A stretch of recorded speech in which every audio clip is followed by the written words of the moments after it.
Para quienes estudian psicología, uno de los temas que más nos vuela la cabeza es, sin duda, la psicosis. Hoy vamos a meternos de lleno en su lenguaje, usando de guía el Seminario 3 de Lacan. Pensemos en esto como una especie de mapa, ¿sí? Una brújula para navegar la clínica y, sobre todo, para tener bien claras las ideas clave. Arranquemos con el problema que el mismo Lacan nos tira sobre la mesa. Imaginemos la escena, una presentación de enfermos. Y la pregunta es directa, es fundamental.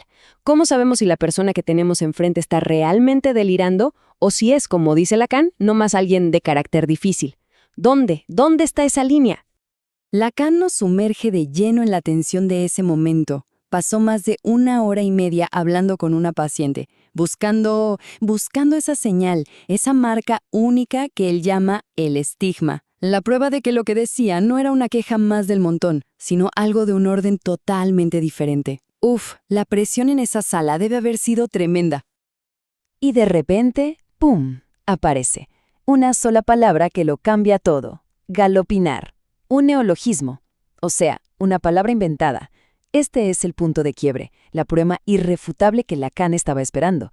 Y ojo, no por lo que significaba, que para el resto no significaba nada, sino porque demostraba que la paciente vivía en un universo lingüístico con sus propias reglas.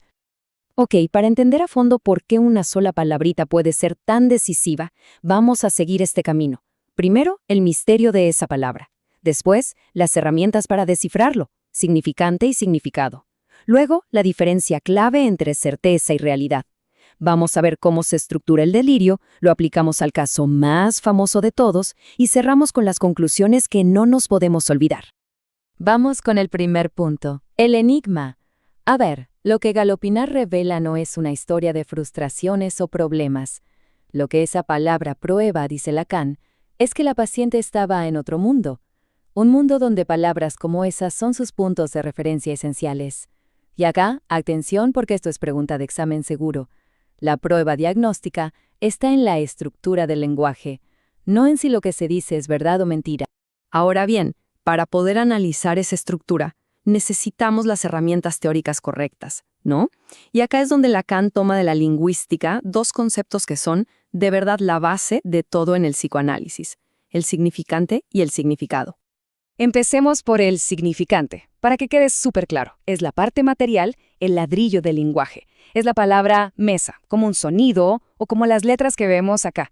Es como la cáscara de la palabra, su cuerpo, antes de que le pongamos cualquier idea encima. Y acá viene el giro de Lacan que es clave. El significado no es la mesa de madera que tenemos en la cocina, no. El significado es el concepto de mesa. Y este concepto no apunta directo al objeto, sino que es parte de una red gigante de otras ideas. El concepto mesa nos lleva a silla, comida, familia, trabajo. ¿Se entiende? Cada idea se conecta con otra. En esta tabla se ve perfecto. El significante es la materialidad. El significado es el concepto dentro de esa red. Y lo fundamental es esto. Toda nuestra realidad está, por así decirlo, tejida por esta red del lenguaje. Por eso cuando algo falla en esa red que todos compartimos como un neologismo, nos está mostrando algo, nos revela que hay otra estructura subjetiva funcionando por debajo. Bueno, dejemos por un momento la estructura del lenguaje y hagamos zoom en la experiencia de la persona. ¿Qué pasa en su mundo interno? Y acá nos vamos a topar con una de las diferencias más importantes entre la neurosis y la psicosis. Esta frase de Lacan es oro puro. Una persona en una posición psicótica te puede llegar a decir, sí, ya sé que para ustedes esto no es real, que solo yo lo escucho. Pero de lo que no tiene ni la más mínima duda es de que esa experiencia, sea lo que sea, tiene que ver directamente con él, de una forma absoluta. A esa convicción inamovible la llamamos certeza radical. Comparemos para que se entienda bien. ¿Qué hace un neurótico? Duda.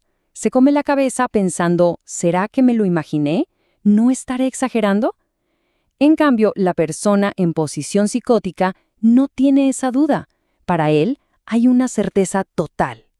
Esa certeza es tan, pero tan fuerte que pasa a ocupar el lugar de la realidad que compartimos todos. Es una roca imposible de mover.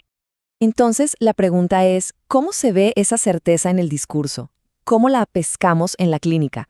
Bueno, a través de fenómenos del lenguaje muy específicos que funcionan como si fueran anclas, frenando ese flujo constante del sentido del que hablábamos. Lacan nos dice que miremos en dos niveles. A nivel del significante, ¡pum!, aparece la palabra nueva, el neologismo, como galopinar. Y a nivel del significado pasa algo fascinante. Esa palabra nueva no te lleva a ninguna otra idea de la red, ¿no? Es como si se apuntara a sí misma. Su significado es ella misma. Es algo cerrado, personal, y que no se puede explicar con otras palabras. Y este fenómeno crea como dos momentos, dos polos, en el discurso. Por un lado tenemos la intuición. Es cuando la palabra aparece por primera vez, y es una revelación total para la persona.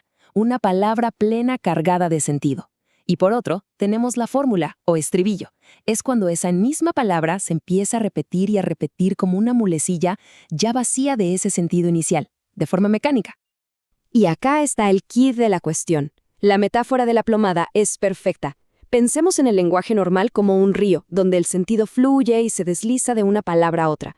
Bueno, estos fenómenos, el neologismo, el estribillo, son como plomadas que se tiran al río y frenan esa corriente, fijan el discurso.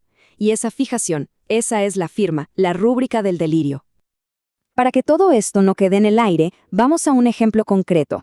Y no cualquiera, sino el caso más estudiado en la historia del psicoanálisis, el del juez Daniel Paul Schreber, a quien Freud analizó leyendo sus memorias. Fíjense, el mismo Schreber hablaba de sus palabras clave. Por ejemplo, Nervenanhang, que sería adjunción de nervios, y sobre todo Seelenmord, asesinato del alma. Para él, estas no eran palabras comunes y corrientes, eran revelaciones, estaban cargadas de un significado personal, misterioso y, en encima de todo, cierto. Eran, precisamente, sus plomadas. Y un dato importante para aclarar una confusión muy común. Mucha gente se pregunta qué palabra específica censuró Schreber. Lacan nos aclara que no fue una palabra. Lo que se sacó de sus memorias fue un capítulo entero que hablaba sobre su familia. El punto no es qué se perdió, sino que para el propio Schreber, el término asesinato del alma seguía siendo un misterio y a la vez una certeza absoluta. Muy bien, ya estamos llegando al final. Vamos a recapitular, a juntar todas las piezas. Esto es lo que nos tiene que quedar como guía de estudio, para entender cómo el psicoanálisis se aproxima al delirio. Entonces, para el resumen, primero, el foco está en la estructura del discurso, no en el contenido. Segundo, el fenómeno subjetivo clave es la certeza radical, que reemplaza a la realidad. Tercero, los marcadores que buscamos son los neologismos y estribillos, esas plomadas estructurales. Y cuarto, nuestra herramienta indispensable para analizar todo esto es la distinción entre significante y significado. Y para cerrar, les dejo esta pregunta, que es más bien una invitación a la escucha clínica. Después de todo este recorrido, la cuestión que queda flotando es, en nuestra práctica, en el estudio, ¿vamos a poner la atención solo en el contenido, en la historia que nos cuentan? ¿O vamos a empezar a afinar el oído para escuchar la forma, la estructura, el cómo se dice? Porque ahí, nos enseña Lacan, es donde reside toda la clave.